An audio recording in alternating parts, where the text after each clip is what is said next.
আচ্ছা, তোমরা কারা কারা এই খাবারটা ছোটোবেলায় খেয়েছো কমেন্ট করে জানিও তো। আর আজকের ভিডিওটাও হবে একটুখানি অন্যরকম, কারণ আজ আমি রান্না করতে চলেছি চিকেন কষা।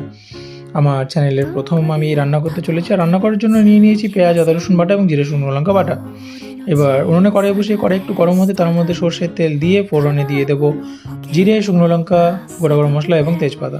এরপর কুচনো পেঁয়াজ হালকা একটু গোল্ডেন ফ্রাই করে ঢেলে দেবো চিকেনটাকে হালকা ফ্রাই করার পর তার মধ্যে দিয়ে দেবো লবণ, যাতে তার মধ্যে এক্সট্রা যে জলটা সেটা বেরিয়ে যায় এবং চিকেনটা খুব ভালোভাবে ফ্রাই হয়।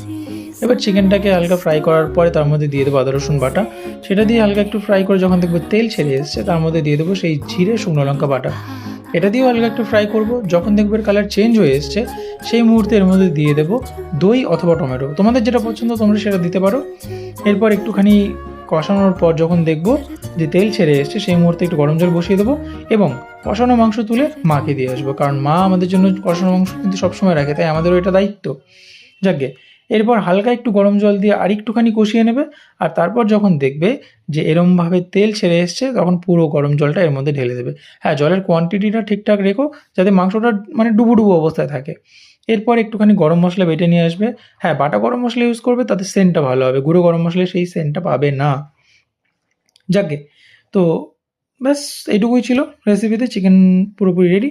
তোমরা চাইলে ধনেপাতা দিয়ে একটু গার্নিশ করতে পারো, আমাদের বাড়িতে কেউ খায় না তাই আমি দিইনি। তো ব্যাস এই ছিল আজকের ভিডিওতে, এই ছিল আমার রেসিপি। একদিন ট্রাই করে দেখো, আশা করছি তোমরা নিরাশ হবে না। তো দেখা হবে অন্য একটি ভিডিওতে। ততক্ষণের জন্য বাই বাই।